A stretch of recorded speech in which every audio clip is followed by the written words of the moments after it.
Hello student, सभी का स्वागत है आपके अपने यूट्यूब चैनल जाखड़ क्लासेज में।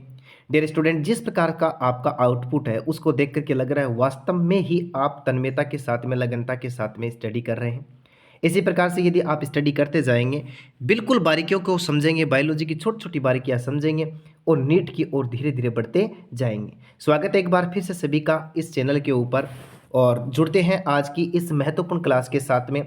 पिछला जो अपना टॉपिक था उसके अंदर हमने लगभग 40-50 क्वेश्चन शामिल किए ऑब्जेक्टिव, जिसमें स्केलेटन जिसको कहा जाता है, कंकाल जिसको कहा जाता है, वो हमने पहले वाले चैप्टर का रखा। सबसे वाला चैप्टर था अपना। आज का जो चैप्टर है वो है शरीर द्रव्य तथा परिसंचरण, body fluid and circulatory system. किस प्रकार से मनुष्य के शरीर के अंदर सर्कुलेशन चलता है, जीवों के शरीर के अंदर सर्कुलेशन किस प्रकार से चलता है, उस पर हम चर्चा करते हैं। तो इस चैप्टर का आज का जो पहला पार्ट है उसका पहला क्वेश्चन बहुत ही शानदार शुरू करते हैं। रक्त कोशिकाओं की दीवार बनाने वाली कोशिकाएं कहलाती हैं। मैं आपको बताता हूं कि बहुत ही शानदार कंटेंट यहाँ इस ऑनलाइन के माध्यम से आपको प्रोवाइड करवाया जा रहा है। तो डियर स्टूडेंट, कहीं चूक न हो जाए आपसे, कहीं देर न हो जाए आपसे इन प्रकार की जानकारियों को जानने के लिए। तो बिल्कुल जोड़ते हैं पहले क्वेश्चन के साथ में। रक्त कोशिकाओं की दीवार बनाने वाली कोशिकाएं क्या कहलाती है? ऑक्जेंटिक कोशिका, एंडोथीलियम कोशिका, पेराइटल कोशिका और हीमोसाइट कोशिका। वही अपना सिस्टम रहेगा। 30 सेकंड का टाइम शुरू हुआ। सोचने के लिए आपको 30 सेकंड का टाइम दिया जाएगा, बिल्कुल बिल्कुल दिया जाएगा। फटाक से पहुंच जाइए इस क्वेश्चन के आंसर के पास में। क्या हो सकता है? ध्यान दे डियर स्टूडेंट, रक्त कोशिकाओं की दीवार बनाने वाली जो सेल्स होती है वो एंडोथीलियम होती हैं। कैसी होती है? एंडोथीलियम, यानी उपकला कोशिका उसके अंदर पाई जाती है। बढ़ते हैं अगले क्वेश्चन की ओर। हृदय स्पंदन तथा रुधिर दाब किससे नियंत्रित होता है? यानी आपके पास में 4 ऑप्शन है। पहला है इंसुलिन, दूसरा एड्रिनलिन, तीसरा है दृक तंत्रिका और चौथा अपने पास में है वृद्धि हार्मोन। इन चारों में से ऐसा कौन सा पार्ट है या कौन सा ऑप्शन है जो हृदय स्पंदन और रुधिर दाब को कंट्रोल करने का काम करता है? बिल्कुल बहुत ही सिंपल सा क्वेश्चन है। पहुंच जाइए फटाक फटाक से, फटाक फटाक से। उम्मीद करता हूं पहुंच गए होंगे। इसका करेक्ट आंसर हो जाएगा बे ऑप्शन। क्या हो जाएगा? B option. एड्रिनलिन जो है वो क्या करता है? हृदय स्पंदन तथा रुधिर दाब को कंट्रोल करने का काम है करता है। बढ़ते हैं अगले मजेदार क्वेश्चन की ओर। यूस्टेकियन कपाट कहाँ स्थित होता है? Very nice, very nice. Eustachian कपाट कहाँ स्थित होता है? मध्यकर्ण में, बाएं नीले में, हृदय के दायां अलिंद में और ये सभी, यानी चारों ऑप्शन होंगे। या फिर मध्यकर्ण होगा, या फिर आपको याद रखना है बायां नीले होगा, या फिर हृदय के दाएं अलिंद में होगा। विचार कीजिए, यूस्टेकियन कपाट कहाँ पाया जाता है? तो बिल्कुल ध्यान रखना है, हृदय के दाएं अलिंद के अंदर क्या पाया जाता है? यूस्टेकियन कपाट पाया जाता है। कंफ्यूज करने के लिए मध्यकर्ण दिया गया है, वहाँ पर यूस्टेकियन नाल पाई जाती है, यूस्टेकियन नाल। लेकिन कपाट की यदि बात करें तो वो किसके अंदर पाया जाता है? हृदय के दाएं अलिंद में पाया जाता है। नेक्स्ट क्वेश्चन कहता है, नब्ज की दर मापी जाती है। नाड़ी जो होती है उसकी दर किसके द्वारा मापते हैं, किस में मापते हैं? सीरा में, धमनी में, तंत्रिका में, कोशिका में। पहुंच जाइए फटाक से आंसर के पास में। नब्ज या नाड़ी की दर किस में मापी जाती है? तो ध्यान रहे, सभी बच्चों का ध्यान रखना है कि इसके अंदर क्या हो जाएगा? धमनी में। किस में हो जाएगा? धमनी में, यानी आर्टरी के अंदर क्या करते हैं हम? नब्ज की दर मापने का काम है करते हैं। अगला क्वेश्चन कहता है, ट्राइकप्सिड वाल्व किन के मध्य पाए जाते हैं? ऑप्शन अपने पास में दाएं अलिंद दाएं नीले के बीच में, दोनों अलिंदों के बीच में, दोनों नीलों के बीच में और बाएं अलिंद व बाएं नीले के बीच में। देखो इस प्रकार का हम डायग्राम बना लेते हैं। ये मानो कि हृदय का डायग्राम हो गया। ये दोनों अपने पास में आलिंद हो गए, ये दोनों अपने पास में नीले हो गए। तो यहाँ पर कपाट पाए जाते हैं। अपना अगर किसकी बात कर रहा है? ट्राइकप्सिड। ट्राइकप्सिड का मतलब हो गया कि त्रिवलनी कपाट के बारे में बात कर रहा है अगला। देखो आपको याद रखना है, बाएं अलिंद और बाएं नीले के बीच में पाया जाता है द्विवलनी कपाट, यानी बाइकप्सिड वाल पाया जाता है। और दाएं अलिंद और दाएं नीले के बीच में क्या पाया जाता है? त्रिवलनी कपाट या ट्राइकप्सिड पाया जाता है। समझ में आया? उम्मीद करता हूं बहुत ही अच्छा समझ में आया होगा। बढ़ते हैं अगले क्वेश्चन की ओर। अगला क्वेश्चन कहता है, रुधिर परिसंचरण तंत्र का अध्ययन कहलाता है। Study of blood circulatory system that is known as. तो देखो ऑप्शन आपके पास में 4 हैं। Angiology, cardiology, hematology, osteology. बिल्कुल पहुंच जाइए फटाक से। Angiology, hematology, cardiology, osteology. रुधिर परिसंचरण तंत्र का अध्ययन क्या कहलाता है? शुरुआत 30 सेकंड का टाइम। एक बार मैं फिर रिपीट कर देता हूं। Angiology, cardiology, hematology, osteology. पहुंच जाइए फटाक से। तो मेरे लाडले रसगुल्लो ध्यान देना, इसका उत्तर हो जाएगा एंजियोलॉजी। क्या हो जाएगा? एंजियोलॉजी। रुधिर का अध्ययन क्या कहलाता है? हीमेटोलॉजी। अस्थियों का अध्ययन क्या कहलाता है? ऑस्टियोलॉजी। और हृदय का अध्ययन क्या कहलाता है? कार्डियोलॉजी। तो रुधिर परिसंचरण तंत्र का अध्ययन क्या कहलाता है? एंजियोलॉजी कहलाता है। मेमोरी में फिट कर लीजिए। बढ़ते हैं अगले क्वेश्चन की ओर, देखते हैं किस प्रकार का क्वेश्चन है। बंडल ऑफ हिंज या हिंज किससे निकलता है? तो आपके पास में S A node, A V node, pulmonary aorta और या फिर सिस्टेमेटिक महाधमनी से निकलता है। हिंज के बंडल किससे निकलते हैं? तो ध्यान देना, फिर से एक बार फिर से आरेखीय निरूपण बनाते हैं। ये अपने पास में हो गए दोनों आलिंद और ये अपने पास में हो गए दोनों नीले। यहाँ पर पाया जाता है एस ए एन, यहाँ पर पाया जाता है ए वी एन। इस प्रकार से होते हैं ये, और यहाँ से निकल जाते हैं हिंज के बंडल पुरकिंजे तंतु। तो करेक्ट आंसर क्या हो जाएगा? A V node is the correct answer.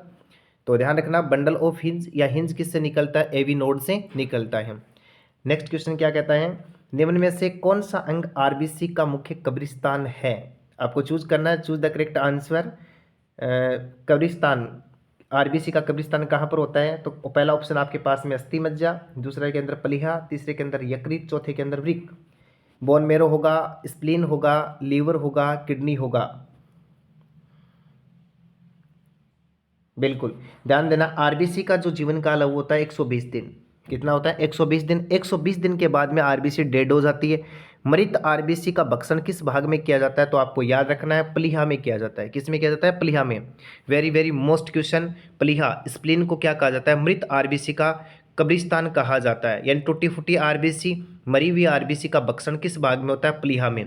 Note लगा करके आपको ये बात याद रखना है, भ्रूणीय अवस्था में या नवजात शिशु के अंदर प्लीहा के द्वारा आरबीसी का निर्माण भी होता है, लेकिन वयस्क मनुष्य के अंदर ये प्लीहा किसका काम करता है? डेड आरबीसी को क्या कर देता है? डिकम्पोज कर देता है। कब्रिस्तान इसलिए इसको कहा जाता है। अगला क्वेश्चन कहता है, लब तथा डप ध्वनियाँ, हृदय ध्वनियाँ किसके कारण उत्पन्न होती हैं? तो अपना पहला ऑप्शन है हृदय के कपाटों के खुलने से और पेपिलरी पेशियों की क्रिया से, हृदय के कपाटों के बंद होने से और पेसमेकर की क्रियाशीलता से। चार ऑप्शन आपके सामने पड़े हुए, चूज द करेक्ट आंसर। लब और डब के बारे में बहुत सारी बातें हुई हैं। देखो, ये दोनों ऊपर वाले जो कक्ष हो गए ये किसके हो गए? हृदय के। और नीचे वाले दोनों कक्ष किसके हो गए? नीलों के। यहाँ पर द्विवल्नी कपाट और यहाँ पर त्रिवल्नी कपाट, और इन दोनों भागों के ऊपर पाए जाते हैं अर्धचंद्राकार कपाट। हमने पढ़ा था कि जो हार्ट होता है वो लगातार किसकी भांति काम करता है? पंप की भांति काम करता है। जब ब्लड को सर्कुलेट करता है तो इनके द्विवल्नी त्रिवल्नी कपाट खुलते हैं और बंद होते हैं। इसी प्रकार से अर्धचंद्राकार कपाट खुलते हैं और बंद होते हैं। अगला क्या कह रहा है? लब। तो आपको ध्यान रखना है, जो हृदय की पहला जो साउंड होता है, प्रथम ध्वनि जो होती है वो होती है द्विवल्नी और त्रिवल्नी कपाटों के बंद होने से, और सेकंड साउंड यानी जिसको डब के नाम से जानते हैं वो होती है अर्धचंद्राकार कपाटों के बंद होने से। तो करेक्ट आंसर हो जाएगा हृदय के कपाटों के बंद होने से। ऑप्शन से अपना क्या हो जाएगा? Correct answer.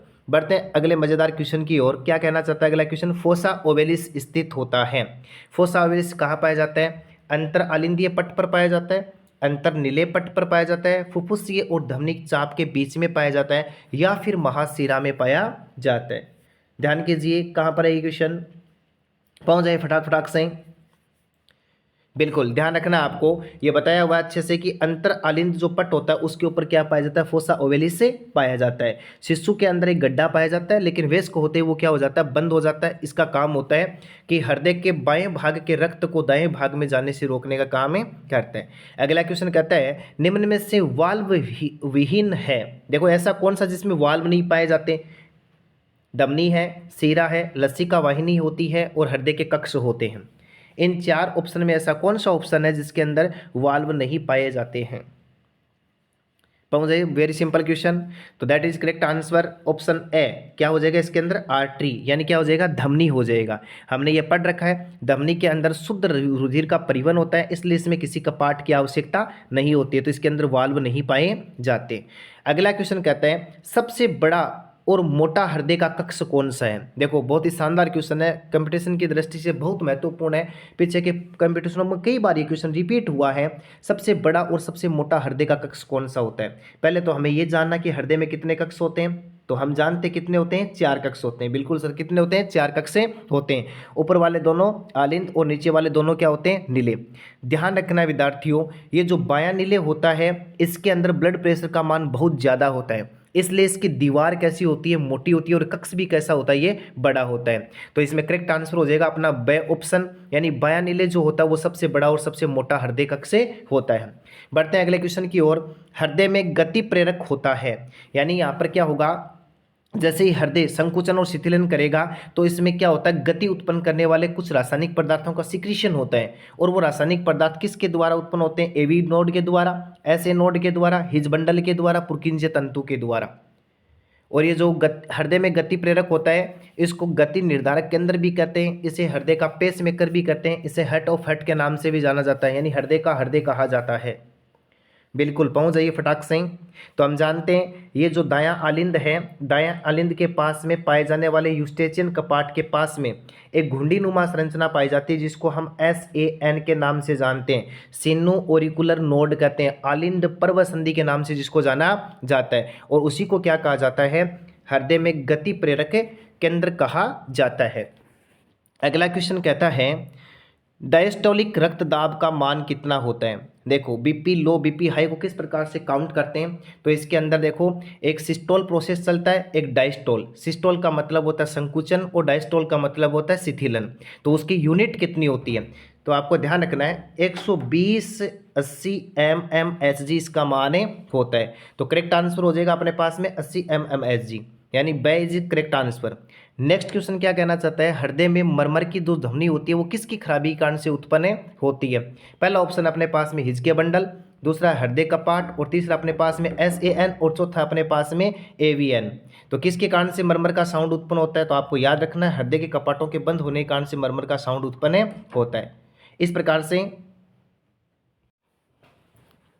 डिस्टर्बेंस के लिए माफी चाहता हूं। अगला क्वेश्चन अपना कहना चाहता है कि निम्न में से उच्च रक्तदाब प्रदर्शित करता है। उच्च, देखो पहले अपना क्वेश्चन मरमर वाला हम चर्चा कर रहे थे, तो हृदय के जो कपाट हो जाते हैं ना उनमें खराबी होने के कारण से मरमर का साउंड उत्पन्न होता है। डियर स्टूडेंट, अगला क्वेश्चन अपना कहता है निम्न में से उच्च रक्तदाब प्रदर्शित करता है, यदि बीपी हाई हो जाए तो उसका यूनिट हम कितना माप सकते हैं। तो देखो आपको याद रखना, बीपी यदि हाई है तो उसके लिए एक यूनिट होती है, ध्यान रखना बच्चा पार्टी, 140/80, यानी इसका मतलब क्या हुआ, 140 जो है ना ये तो किसका मान हो गया, सिस्टोल का, और 100 किसका मान हो गया, डिस्टोल का। यानी संकुचन और शीतलन का मान कितना हो जाए, 140/100 mmHg हो जाए तो उसको क्या कहा जाता है, उच्च रक्तदाब या बीपी हाई कहा जाता है। बढ़ते हैं अगले क्वेश्चन की ओर।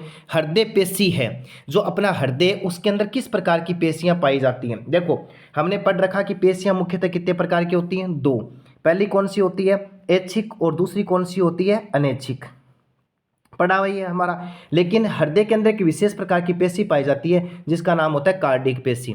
तो आपको अब स्पष्ट करना है कि पेशियां 2 प्रकार की न होकर के कितने प्रकार की होती है, 3 प्रकार की, ऐच्छिक पेशी, अनैच्छिक पेशी और कार्डिक पेशी। हम जानते हैं ऐच्छिक पेशी के ऊपर हमारा क्या होता है, कंट्रोल, और अनैच्छिक पेशी पर हमारा कोई कंट्रोल नहीं होता। और कार्डिक पेशी जो है वो स्पेशल होती है, जो किसके अंदर पाई जाती है, हृदय के अंदर पाई जाती है।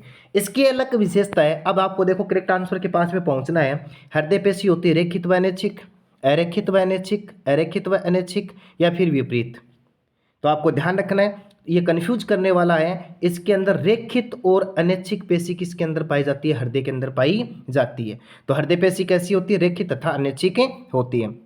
बढ़ते हैं अगले क्वेश्चन की ओर। मनुष्य में पल्मोनरी महाधमनी प्रारंभ होती है, वेरी वेरी मोस्ट क्वेश्चन। मनुष्य के अंदर पल्मोनरी महाधमनी कहाँ से प्रारंभ होती है, बाएं नीले से, दाएं नीले से, बाएं आलिंद से, और दाएं आलिंद से। ध्यान रखो, यानी मनुष्य में पल्मोनरी महाधमनी कहाँ से प्रारंभ होती है। देखो आरेखीय निरूपण में बनाता हूँ। ये अपने पास में इसको किस प्रकार से बनाते हैं, ये अपने पास में दोनों हो गए आलिंद, और ये अपने पास में क्या हो गया, नीले। यहाँ पर हम बना लेते हैं फेफड़ों को। तो एक डक्ट तो इस प्रकार से आकर के यहाँ जुड़ती है, एक यहाँ से जाकर के किसी उत्तक में खुल जाती है, उत्तक से आकर के एक यहाँ निकल जाती है, फिर यहाँ से निकल करके एक यहाँ आ जाती है।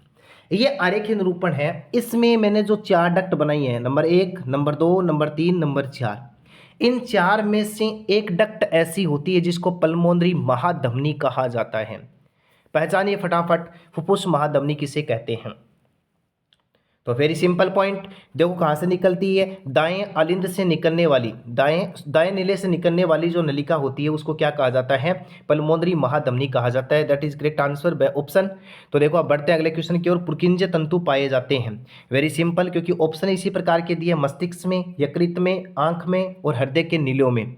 हम चैप्टर पढ़ रहे हैं अपना ब्लड सर्कुलेटरी सिस्टम, तो पार्ट अपना क्या हो जाएगा? हर्ट वाला। तो हर्ट के नीले में या हृदय के नीले में क्या पाए जाते हैं? पुरकिंजे तंतु पाए जाते हैं। अगला क्वेश्चन कहता है ब्लड बैंक है, ब्लड बैंक किसको कहा जाता है? ऑप्शन नंबर 1 हृदय को कहा जाता है, ऑप्शन नंबर 2 यकृत को कहा जाता है, ऑप्शन नंबर 3 प्लीहा को कहा जाता है, ऑप्शन नंबर 4 फेफड़ों को कहा जाता है। ब्लड बैंक कौन होता है? तो वेरी सिंपल, स्प्लीन को, प्लीहा को, तिल्ली को क्या कहा जाता है? ब्लड बैंक कहा जाता है। तो इस चैप्टर का आज का जो पहला पार्ट था, इसमें बहुत ही महत्वपूर्ण 20 क्वेश्चनों को शामिल किया गया। उम्मीद करता हूँ इसी प्रकार से आप जुड़ते रहेंगे, आपका सपोर्ट मिलता रहेगा और आपकी नीट की तैयारी को बेहतरीन तैयारी मिलती रहेगी। स्वागत करता हूँ एक बार फिर से आपका इस यूट्यूब चैनल जाखड़ क्लासेस में, हार्दिक स्वागत, हार्दिक अभिनंदन है। तब तक इस क्लास को पूरा देखिए, अपनी नोटबुक में नोट कीजिए। मिलते हैं अगली क्लास में महत्वपूर्ण क्वेश्चनों के साथ में। धन्यवाद।